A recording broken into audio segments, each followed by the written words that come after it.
everyone. I hope you had a wonderful lunch. Thank you so much for being here for this breakout session on conversations on conscious capitalism. My name is Kayla Sewell. I'm the Director of Development at Lowcountry Local First. If we haven't met, I hope you'll come find me at happy hour where we can chat. I have the honor today of introducing our panelists for this wonderful conversation.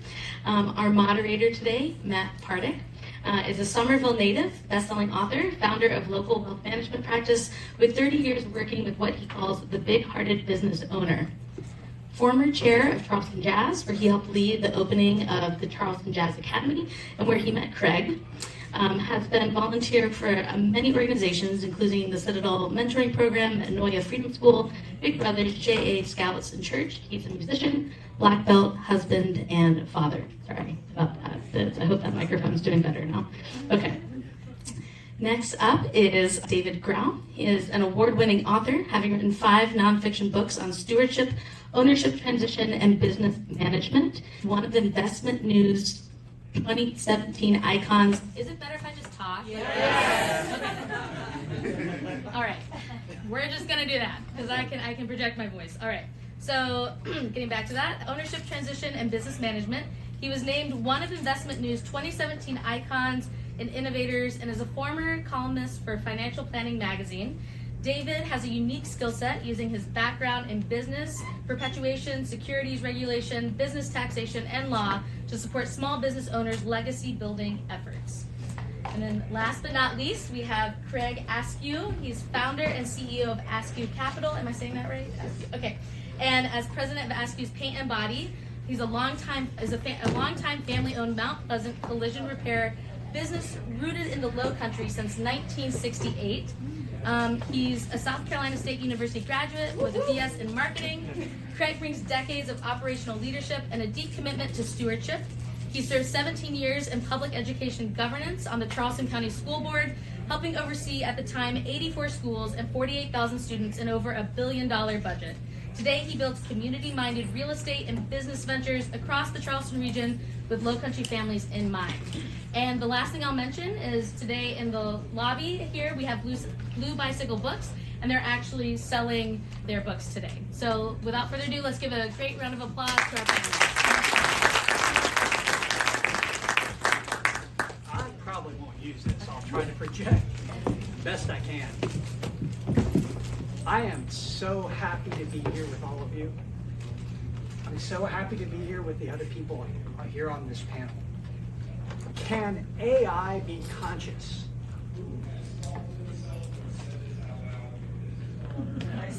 I would say no. I would say maybe one day. Is sentience the same thing as conscious? Can it be embodied with things that we feel, with our feelings, with our connectedness? I'm not so sure. I'm not so sure. What is it that makes us human? Connectedness, our own consciousness, our relation to each other. So today things are kind of going on in the world, right? I mean, there's a little bit of an erosion of trust. A lot of erosion in trust. A lot of erosion in one-on-one. Conscious capitalism is kind of that. It's how do you be human in your business? And how is being human in your business, how does it change the way you do business? Does that have an impact on your profitability, on your retention with your employees, on your retention with customers, on your impact into the community? Yeah. Absolutely all of these things, it does. Now I think conscious capitalism, there's so many different definitions, and it's the one that we chose for this because I think it's recognizable, but there's so many other terms for it, right? I mean, there's triple bottom line, there's small giants, there's another community, 21 hats. There are all these communities that are talking about the same thing. And I have to say that my new friend here, I think he's got it right in the definition. In his books, he defines it as really stewardship. stewardship first and foremost about your business, because if your business isn't profitable and successful, you really can't do anything else with it, right? But once you get to that profitability, then you can incorporate the purpose that you have in your business. You can be a steward for your employees, for your family, for your community. And I think that's what it's all about. And this is so cool, and I shake my head a little bit about it, but the industry is catching on to this because we humans are unique in our ability to connect. And owners that have the ability to connect more deeply, they are more profitable. They do better. They do. KKR, Cole, Kravitz, and Roberts of Barbarians at the Gate, they're clued into this. They just did a study with Stanford University where they analyzed the empathy of owners and how that empathy of owners leads to better profitability. And they're investing in it. They're investing in it. And other private equity firms are starting to figure this out, and small private equity firms and other owners. And private equity is this weird space that maybe you go into, maybe you don't. But this has real impact on the bottom line. And I think if you think of an AI company, does an AI company have goodwill on its balance sheet? But goodwill is your relationships, right? With everybody.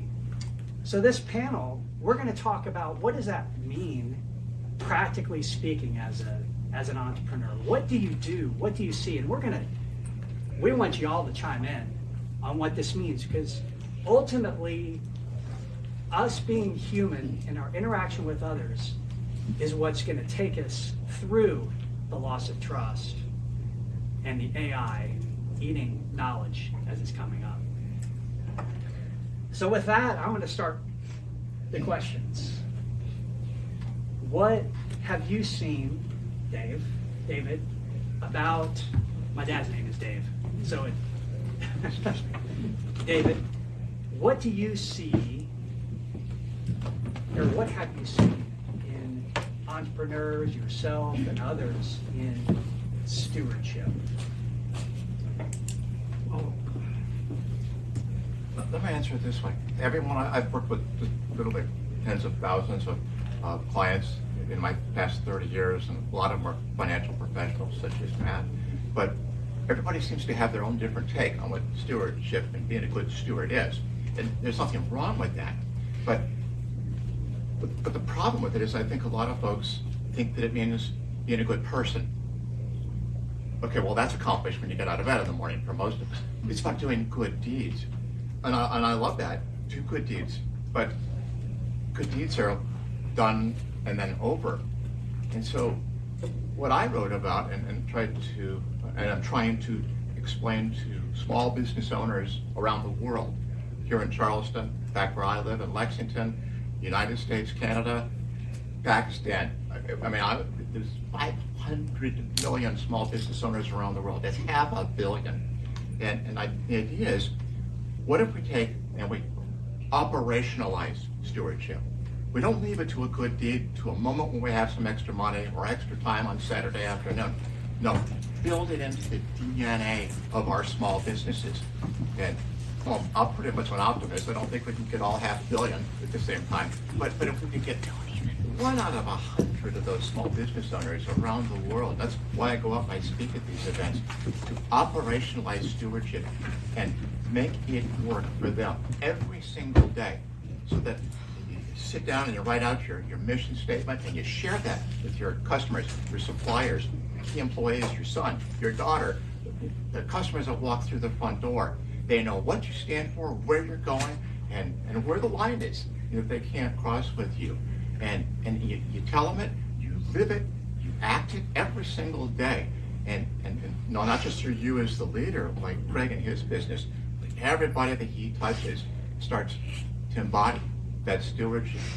So to me, that's what it is, or what it really needs to be, is to make a difference in our world and maybe get that trust back and bring a few more smiles out there on the sidewalk.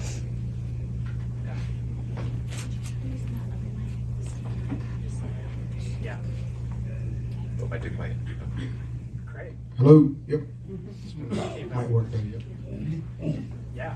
Craig, what are some of your thoughts on stewardship? For me, as a local Charlestonian, I start with me being a Gullah Geechee born kid, right? So, grew up here in 10 Mile. That stewardship was handed to me at a very young age, and meaning we learned to do hard things very early. And the respect for elders, the sharing with cousins and brothers and sisters, because there was always work, but no profit yet. So there was always work, and that was built into what we did on a day-to-day life. And it could just mean whatever we did. And that stewardship followed me as I went to college and came out, and I started working for my dad. And that, to me, is just, again, it goes back to what Dave was saying. You have to build it into everything you do. I didn't really understand what I was doing till later on in business. My father explained to me in actionable terms. He said, look, we would work 10-hour days. And in the summertime here, it gets extremely hot. 10-hour days, we'd go to work at 5 and be at the job at 5 in the morning, so around 2-ish, you're done. And one day he saw me, I was at the store. And he says, I was at candy store drinking a beer with the guys. And he came home later on that evening, and he said, hey, I want to talk to you. I said, okay. He said, you need to do more. I was like, what? We work.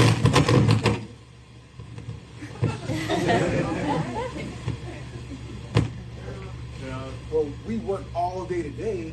So he said, I want you to run for something. He said, I want you to run for something.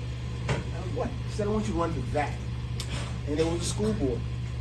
So that began my work on stewardship. Not only did I work in my business, but I had to go and do something else.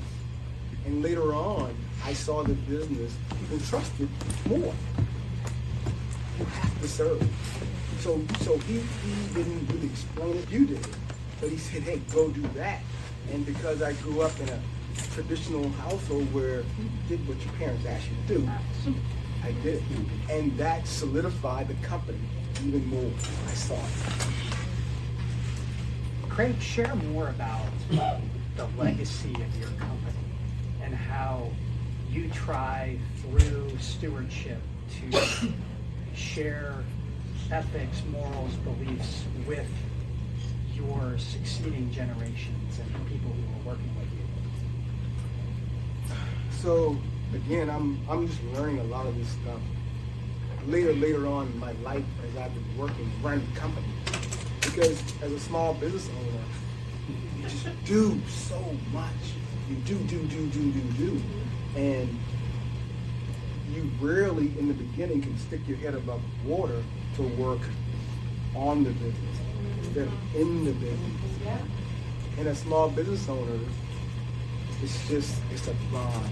And I hate to say it, but it is. But the legacy portion of it, I was happy to be working for my dad. I was happy to work for my mom, my aunt.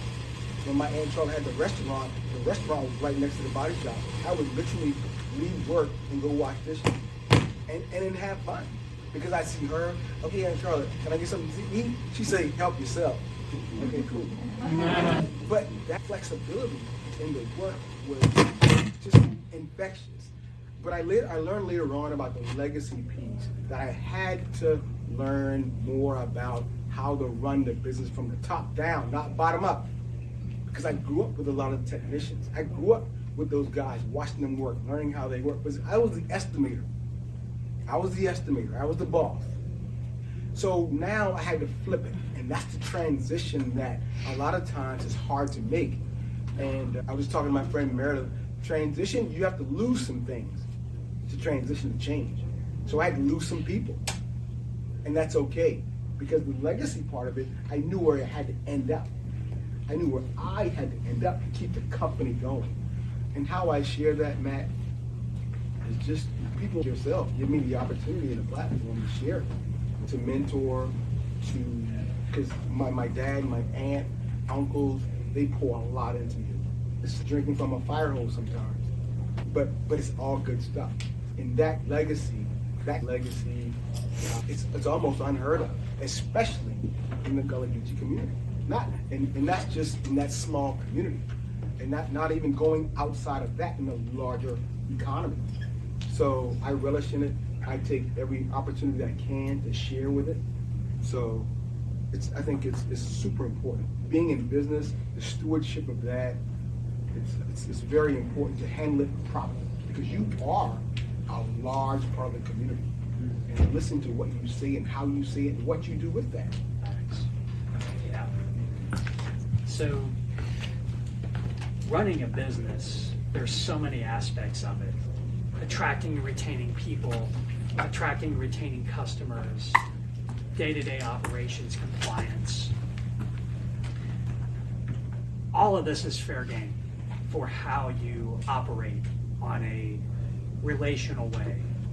I'm going to share just a couple things I've seen on taking care of employees, some of what we do and some of what I've seen clients do. And I'm going to go around and I'd like for y'all to think about, what do you do with employees, with your community, with your customers that is relational and human and conscious, if we want to use that word. So there are all sorts of ways to share compensation. Everybody needs, you've got to have your basic needs met. So salaries are important, but we've seen a whole bunch of clients and ourselves where we have really unique bonus structures and ownership structures. Bonus structures that are tied to somebody's contribution to the company, somebody's growth, and somebody's ultimate contribution to society. Ownership, there are all sorts of levels of ownership. You can have ownership through bonuses. You can have ownership through ties to this fancy thing called non-qualified deferred compensation. You can have actual ownership. You can have phantom stock. There are all sorts of tools to shape ways of tying somebody to the things that you think are important. But the most important part of all of it, the National Center of Employee Ownership did a study. If you just give away ownership with no communication and no connection, it doesn't necessarily boost retention or productivity. But if you tie it to a conversation, to the empathy part that I mentioned earlier, then it does have a meaningful boost to productivity and retention. Absolutely. David? I could talk for about 4 Open hours on floor, that. man. Open floor. So, if you get a chance to look at any of my books, including the Stewardship Advantage, one of the things you'll learn about page 2 is I don't do fluff and theory. These aren't feel-good books. I get into the weeds pretty quick. So one of the books I wrote about 2 years ago called Building with the End in Mind. So this is the one for people my age who are still working hard, but wondering how it's going to end. And as Craig and I were talking about on a call a couple weeks ago, when do you start to build with the end in mind? On day one. Except that day one's awfully busy with other stuff. So at some point, you start to build with the end in mind.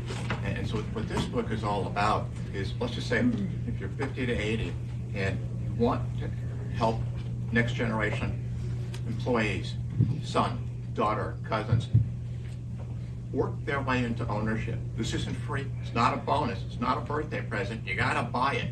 So how do you do it? What's the entity structure? How much stock? Where's the money going to come from? What if it doesn't turn out? That's a possibility. That's the manual. 50th Society Lessons. The white book is its counterpart. This one's for those of you in the room who are, let's say, 40 and under. You want to buy in? You want to learn how to one day take over the place you're working at? Same questions, different perspective. Where does the money come from? What if it doesn't work out? How do I talk to the boss about this? What if he says no the first 10 times? Yeah, that's what's in the white book. So ownership is powerful. I totally believe in that. And Craig is second generation. That changes everything. I have people used to come into my office and say, David, you've been a consultant for a long time. How do I get my son, how do I get my daughter to think an owner? Well, it's not an act. The best way to get them to think an owner is to sign a promissory note and write out a check every month. Start there. And I remember the first time I did that, I used to think I was a hard worker, 8 hours a day. To your point, Craig, that's not ownership. You want to be an owner? That starts early and it ends late. And Saturday and Sunday, they're pretty much spoken for until you learn the ropes. So, but life is never the same again. So for you who share ownership, and for those of you who buy into it, it's a game changer. Craig, what are some practical things that you've seen in applying stewardship to your different? So meetings with my employees, technicians, every 2 weeks, every week, 20 minutes. This is something I've started doing. Meet with them face to face. Hey, how you doing? But the main meat of it, what are your numbers look? We set the boundaries. You're responsible for this department, this department, this department. What do your numbers look? So you bring your numbers, we review them, we talk about them, and we keep it going. That's one thing that we've started doing. And the other thing is you talk about getting in there. You have to start. You have to think about when am I going to leave this? When am I going to leave it? How am I going to leave it? And the exit strategy is you have to plan that on day one. I've got to go back to that, because if you don't, you're not going to do the small things to get there. You have to do those small things to get there. That profit, that P&L, you have to look at that thing every month. You have to keep it tight. That HR, you got to hire really hard. You have to hire A+ people. You don't have a choice. Even if you have to pay them more than you're making, you have to hire A+ people because you get A+ results. You hire D people, I promise you, you will get D results. And you can't have that 20-minute meeting and they will not be ready. And if they're not ready, that's fine. That's okay. But because you, at the end of the day, you have to exit this thing. And you're responsible for everyone. It is no joke. You are responsible for everybody on the ship. So you have to do those little things, the meetings, get on top of the HR, get on top of the P&L, and drive it. Just drive it, but do it with stewardship. Do it with love, care, patience, and kindness. And when those run out, I'm talking about with the people, then you have to tell them, look, I've done this with love, care, patience, and kindness.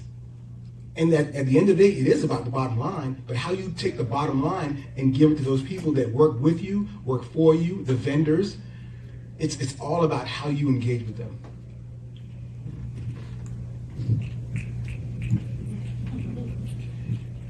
So I'm going to open up this question to everybody out here. What are you doing in your business that is interesting stewardship-wise? Maybe with your employees, maybe with the community, maybe with events that you have with clients? Yes. My business is based on the community in that I offer arts events, arts-focused events, where we deal with conversations and music to inspire the mind, the body, and the soul. So I'm building community every single day. I have a radio show that's every Tuesday at noon, the ZD Experience. I have live talk shows every quarter, the ZD Live Experience. My business is called the ZD Experience. And I amplify community voices, those people who really support the arts. So with them supporting the arts, I'm able to support their business and highlight what they do on my platforms. So I'm always very genuine. I'm always preaching authenticity. I can tell, I guess you can say I'm empathetic. And it's just about being who you are and gravitating to something I really feel people have inside of them, which is creativity. Love it.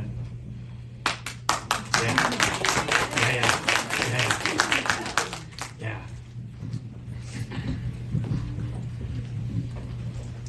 One of the things, hi everybody, I'm Amanda. I own a retail store, and so I have a lot of teenagers and a lot of young folks. Sorry, busy weekend. My voice is shot from this weekend. Blew my woo box. But actually the chamber, I'm very heavily involved with the chamber, and so I bring my employees to the young professional groups.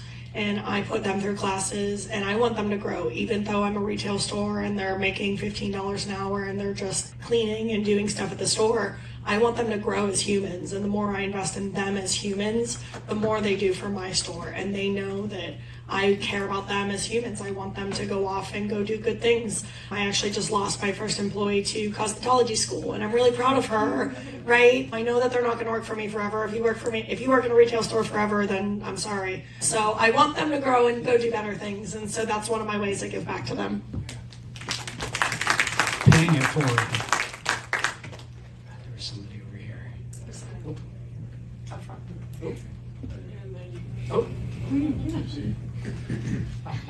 Hey, we did delegate authority and never take it back from the leadership team. So in our understanding of the word stewardship, it is managing the assets of another. So we can talk about ownership, but we talk more about stewardship than ownership. And typically if you borrow someone's lawnmower, you should return it cleaned, even though it had grass and stuff on it. You return it better than you got it to begin with. So that's what we encourage for our team to have authority over those positions in the healthcare space, and we should never take it back. They might give it back for some reason, but we will never take it back from them. Thank you, Frank. Just a quick reply. In the stewardship advantage, that's exactly how I define stewardship as well. You're in charge of the assets, but I took it a step further and said, to your point on delegation. So when you have key employees, and I always tell my kids and grandkids, I might be hard on you, but I'm going to leave you better off than I found you. But the idea is that as a boss, as an owner, as a parent, you're a temporary custodian of the people around you. And I list all the stakeholders in my book that work for you. Your employees, your suppliers, the environment, the community. I mean, everybody around you. There's 7 or 8 groups. You're not the permanent boss. You don't own this thing. I mean, you may have the equity, but it's going to pass at some point. Why don't you control that and start to be a good stakeholder of all your employees? And so maybe they'll move into ownership. Maybe they'll move on to cosmetology school and make the world a better place through the lessons that they've learned. So treat it as a temporary role that you've got. Do the great job while you have it. 2 more. And to David's point, I heard somebody say within the Small Giants community, you're a steward of your business. If you don't steward all the things from your employees to your customers to the environment to your community, somebody's going to steward it for you. Hey guys, I'm Gina with Trader Coffee, and I'm very mindful with the way that I am building my business. One of the things that I have created is a direct consumer model where we personally go meet with the farmers, coffee farmers out in Colombia. We buy the coffee from them and we advocate better care for our farmers and also for their smaller guys, which is the coffee pickers. They are usually very taken advantage of in most settings, mostly around the world. There's a lot of slavery when it comes to those types of jobs. So we advocate heavily for the smaller guy that doesn't have a voice. And beyond that, here locally, our delivery program is handled by single mothers that usually don't have the means to pay for childcare. So we allow them to deliver the coffee with their children, usually under their care. Amazing. I have a lot of stories like that in my book. Good afternoon. My name is Frank Anfrom, the owner of Hard Hat TDL, which is a transportation warehousing and logistics firm here in Charleston, North Charleston area. At the time when I got into the business itself, I was the second black man in warehousing. So it was a new space, of course, underrepresented, the support city. We can go on and on as to how we feel as though we should have been represented, but now that I was the second, my mentor being the first, it gave me a different perspective. Of course, starting business back in 2012, employees, I was never good at dealing with employees. I figured that out real quick because I have a heart. And nobody wants to talk about it, but when you're in that ownership position, having a heart can be detrimental, right? There's this some, when they say businessmen to become a shrewd businessman and the difficult decisions you have to make, it's a real thing. Your heart can get you in trouble. So I graduated, I would think I graduated from that, but my stewardship came in me identifying that there were so many that I could help.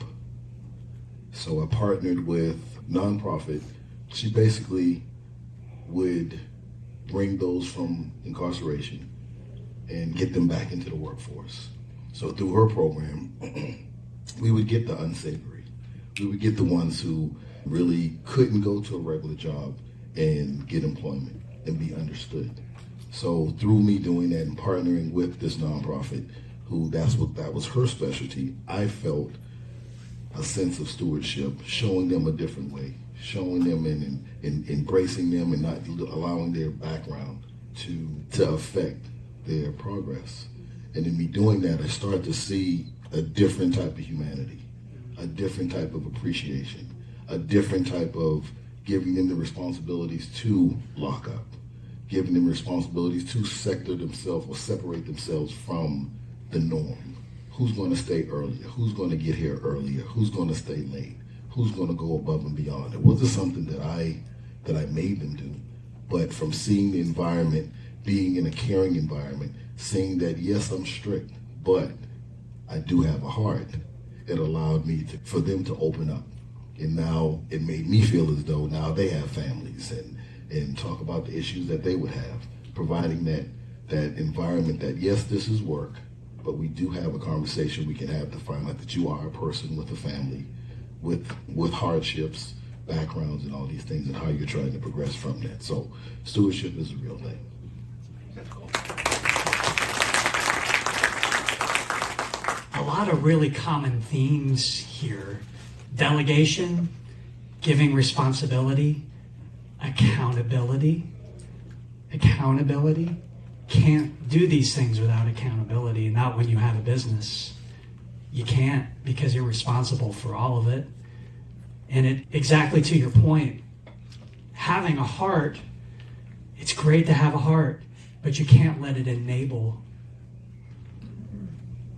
This is something that I've, if you want to help everything and everybody, you can become an enabler, and you can't enable. That'll hurt your business. So, another theme, because all this is related with this whole conference, everything here is related. And somebody, Jamila, at the last session, said what they do is they uncover things that are hidden so that they can be addressed.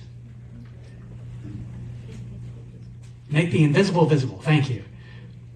Yeah, you can tell that's why I'm so horrible at quotes, because I paraphrase.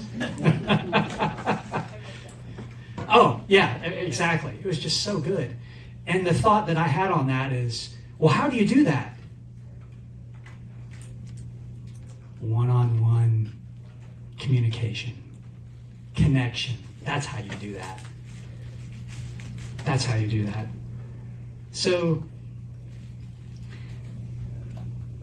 share perhaps, David, what you think stewardship means on a company that is operating in this manner, an owner that has embedded this into their business practice, how this means to their community, and if you want to wax philosophical, society.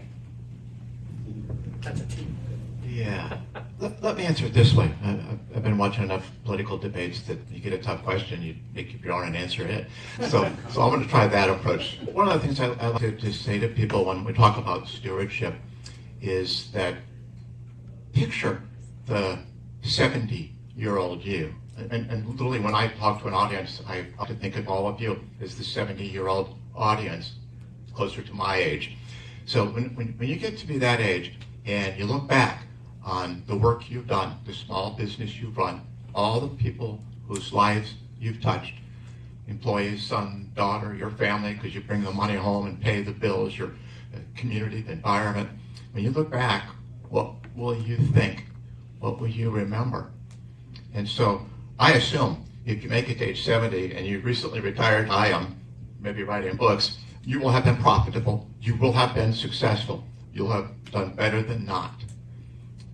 But I don't think you'll remember your bottom line profits. The money got home and it paid the bills and put the kids through school, but I don't know if that's what you'll remember either. That's there in front of you. Stewardship, I would argue, is what you'll remember. I talk about the stakeholder groups, your employees, your own family is a stakeholder group, the suppliers, the environment, your community. In stewardship, you sit down in writing what you want to do with these stakeholders. And you don't have to treat everybody the same. Patagonia, they put most of their focus on the environment. But in my own business, we put most of it on our employees. We had a lot of family members in there. Well, whatever it is, put that in writing and live it. And I go back to it, I've said it once and I'll probably say it one more time before we're finished. Stand for something and tell others what it is you stand for. As an English major, put it in writing. It's called a mission statement. It's not hard. It'll take a couple hours on a Sunday afternoon. Start with just one sentence. What are you about as a business owner? And then add to it a second sentence. What's your vision? Where are you going? And then share it. Tell people what you're all about. And change it if you have to. Put it up on the wall in the office, because ultimately everything you do, every time you get lost, every time a big client leaves or a key employee suddenly departs for a competitor, go back to your mission statement. And if you live that life and build that business, that's what you'll be proud of when you're 70. I am. You could drop the mic right there, but we're gonna... Craig, your thoughts on this? Before I go any further, I'm gonna do a shameless plug to my aunt. This book, she and her husband wrote, A Gullah Cuisine by Land and Sea. This is, in a sense, the stewardship we live by. This book, back in 1998, 2000, I think. Anyway, this is what we live by. We take care of each other from a business standpoint. We share. We work really hard. Mission, vision, and values. And you live those things out. And write it down. The better you get at this stuff, the more you write it down. You visit it daily, weekly. I go back and I read it, and I end up, I write it in several different ways. But they all come back to the same thing. And you're right, the money, we had a great year last year, but that's not so important as what time did I spend with my family? What time did I spend with my employees? And what time did that allow me to work in the community? If the business is running great and my mission and vision and values are lined up, well, I get to do this. I get to take time away because I know that things are running this should when I get back. I get to do this. So if the mission and vision and values, you've written them down, you had the 20-minute meetings with your people, and everybody understands what they have to do, and they're reporting back to you, well, it bleeds out, and it bleeds out into the community. You get to say who exactly you are and not be ashamed of it. And you're right, when these customers leave who think they're bigger than the world, and you just chunk it off, because as long as you're serving, more people are coming. Stewardship.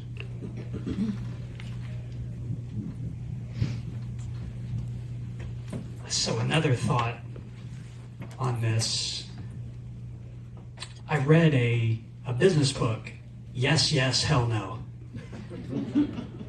talking about finding mission, passion, meaning, and so many things that are in there. One of them is when you to find your passion, think of what you want people to say about you, write it out. And another, I think, important concept that is really hard to do, especially as you start off, but eventually maybe you get to this point. And we've gotten there as our practice, and I'm proud of it, and it helps everybody stay happy. And that is, at every interaction that you can, think win-win, or hell no. That means for us, practically speaking, a complete no a-hole policy. Because it's not worth it. It's not worth it. And it takes a minute to get to that point, right? Because sometimes you just need the revenue, but eventually it is good to try to build your own walled garden of people that are other good people, and you can be inside that win-win community. Again, practically speaking, you gotta work through it. But so closing it out before we open it to Q&A, and we're gonna freewheel the Q&A, man. I mean, you will bring it all right? I figured it'd be good. I'm gonna briefly plug my book, and it's also out there. They're all signed, and this is a practical how-to use financial tools, tax tools, to be a good person as you run your business, because you need to do it the right way. The tax code gives you tailwinds on much of this stuff, and it's really good for you to have a team that helps you understand the code so that you can use it as a tailwind as opposed to a headwind. Now I'm going to ramp David up here. This is going to be fun. I'm going to get some popcorn, but I'm convinced he's right in this. This goes to the erosion of trust that's going on. Well, if you look at Pew Research and see what institution really has any trust left over, it's small business. It's small business. Politics, even higher education institutions. I mean, the list goes on where we have an erosion of trust. But small business still has it. This is an opportunity. And he writes about how small business can change the world, and I'm just going to. Let's put it this way. Here's a little bit of the theory. We don't want to get into the details. Getting back to the mission, vision, value statement, you're the leader. If you don't know where you're going, you cannot expect anybody to follow you. Write it down. If you own it, you can change it. Write it down and share it. That's the third time I'm going to say that. The other thing is this. Matt's absolutely right. This is the time for the small business owner, not just here in Charleston, or U.S., but in the world. But you're not entitled to it. It isn't just going to happen because big companies are blowing the moment. You got to do it right. And that goes back to my earlier statement. I don't do fluff in theory. Doing it right, what's that mean? It means you set up the proper entity structure, an LLC taxes, an S corp, or a partnership, and the reason why you chose that. One class of stock, how many shares? What's the business worth? How do you value it? Compensation, how much? To whom? How much do you get out of that? How do you take and build a small business with principles and profit? What's the level of profit you need to build a purposeful business that's still around 50 years from today? He knows the answer to that question, but you got to work it out. That doesn't just happen. I got a whole chapter in my book about how to build bottom line profitability and manage it, and then to use it. Even that's not enough, because the starting assumption is that you're a small business owner. You've worked hard. You've taken a lot of risk.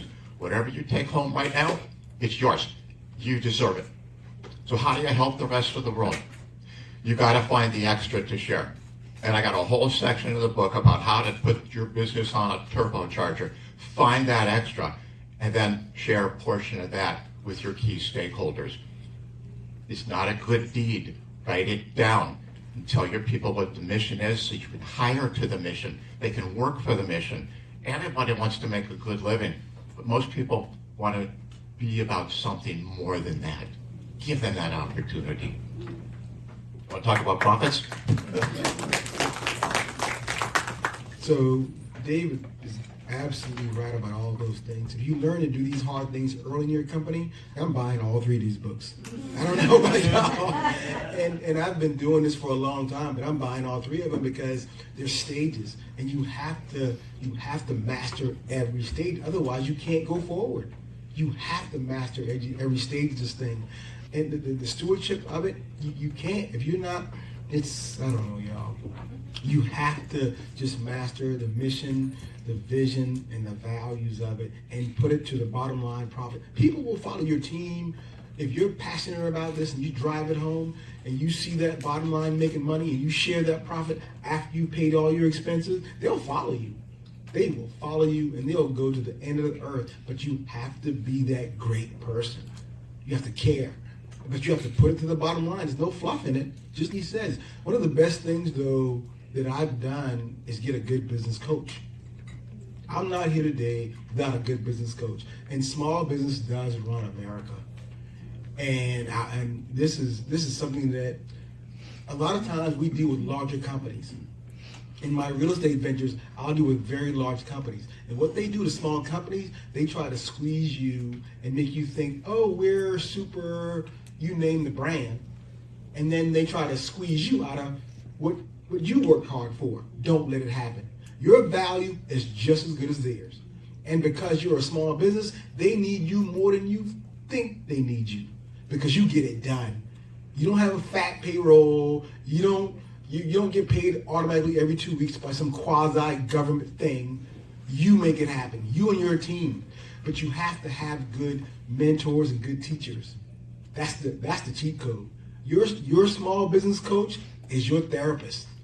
If you got to look at that P&L, if you got to tighten up that HR budget, that payroll budget, which is the biggest thing in your company, you better tighten it up. You better get to it because nobody's going to hand it to you.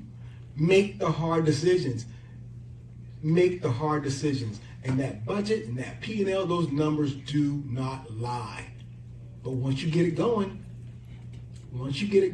it's not that bad. But it's stewardship. And you don't want to build something and leave it in shambles. That's not legacy. That's a problem. You don't want to build something riddled with debt and taxes and you try to pass it on to somebody else. What's that? That's nothing. Do the hard work. Clean it up. And don't take on so much debt in these businesses. Don't take on so much debt. It's easy to do, right? But be prudent. If you buy real estate, sell real estate, buy more real estate. Don't buy other stuff. Invest in your own 401ks. As small business owners, I don't make enough money. You do. Oh, I didn't make enough. You do. Invest in yourself. Don't let anybody fool you. I gotta give my dad, my parents, and Charlotte, Keisha. Very few small business people can retire, run a company, and retire on that money. Very few. It takes a lot of discipline. A lot of discipline. I got a small business. I can do whatever I want to. Okay. See how that works out. Very few. But you have to be disciplined. You got to work when it's time to work, play when it's time to play. So these things Dave was talking about, I'm getting all 3 of the books, man. Because again, if I'm listening and learning, if I'm going to be 70 and still doing this, well, you still have to toe the line. Yep. You still have to toe the line. But guess what? Once you dig the trench deep enough, it gets a little easier. Yeah, what he said.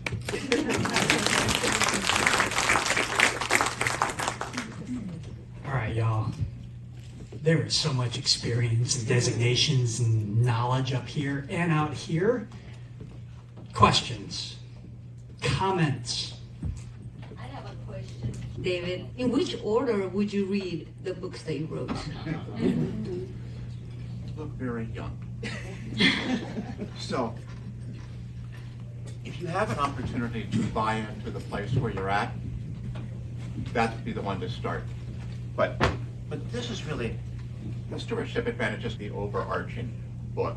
And it's the first whole, it's got 3 parts. The first part of it basically says, why should you care? what's in it for you? And it's a non-money argument. The middle third of it, the second part of it, is all the detail. It's literally called finding the extra to share. This is the turbocharger for your business to get the extra, to have enough to go around. And the third part is, okay, apparently I've convinced you. You've got through the turbocharger section. Now let's put it in here. How do you write up a stewardship plan? I give you some samples. All of the little details and about 1,000 different ideas for how and who that you could share your extra with. And it's not money in many cases. So that'll make you feel good, but you'll have to work your way through it. Thank you. You're welcome. It dovetails, plug my book, perfectly with what's in my book. How do you define your abundance? How do you define it? What does that mean to you? Where does your lifestyle intersect with your higher aspirational goals? Those are number calculations to do. First, it's in the heart, and then you put it on paper. Write it down and share it. So I am a entrepreneur, but mainly an intrapreneur. That's what pays all the bills. And with that, I want to know, me working for someone else that is a very large corporation, what is the most important thing that I can do to brand myself? Should I go off of the company, or do I go off of what I build within the company? If I'm you, I am. If I'm you, I'm doing both. Yeah. Yes, and both. I'm branding myself because people are going to buy you. They want to see you. And then the company, you have to buy into everything the company has to offer, even creating things that the company doesn't have to offer. And then now you're even more value to the company and even more value to your end client. So you have to do both. But you work with this company now, right? Yes. Okay. So I'm biased on this, and I tell this story in my Stewardship Advantage. So I'm 22 years old, came out of Purdue University. Matt and I graduated together, and I worked for Whirlpool Corporation. My family grew up on the southern tip of St. Joe, a little town called St. Joe, Michigan, right across the harbor from Benton Harbor, and the whole national headquarters was there. And all my family worked there, and so everybody said, well, that's where you go. And so I worked there for about 4 or 5 years, and one day I watched my boss, everyone called him the dinosaur, which I thought was an endearing term, and he's sitting in the parking lot, 56, 57 years old, and he was crying. And he lost his job, no notice, and it was a downsizing, and all the reasons they give. And I noticed that started happening more often to the guys when they're in their 50s, which I was in my 20s. Those guys were over the hill, right? But I watched that, and I learned. And I thought, okay, I have a good job, and these people have been good to me, but I'm not going to be 50 years old working for this company. I am going to be a sole proprietorship and run my own business at some point and figure it out. And it sunk into me right then at about age 23 or 24, and I never forgot it, and I never regretted it. So to me, I started to sell it myself right then. I improved myself, I studied, I did everything I could, and I'm glad it worked out that way.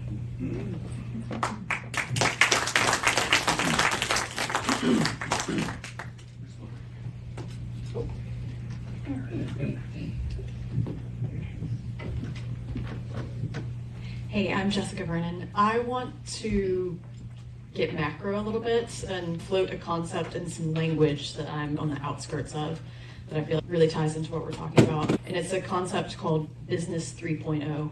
And it is arising in response to the poly crises that are going on.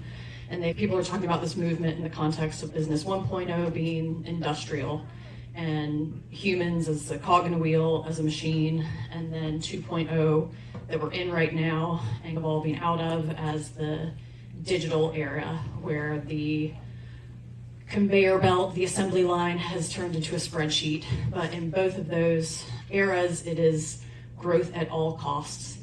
And we are now living into the consequences of both Business 1.0 and 2.0, and we are starting to recognize the harm of limitless extraction and this growth at all cost model.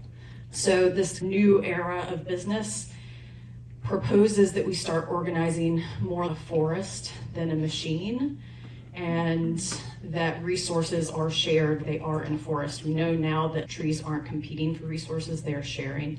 So to what you guys have said a little bit, that the new business needs to define what is enough, and beyond that, those resources get cycled back into the community.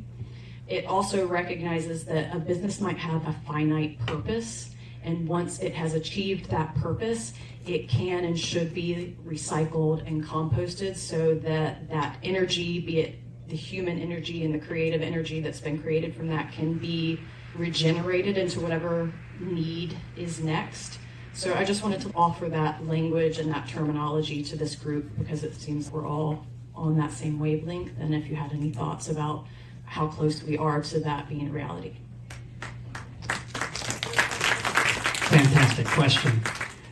So I may address that one because I'm in a group trying to address this question from people all over the world.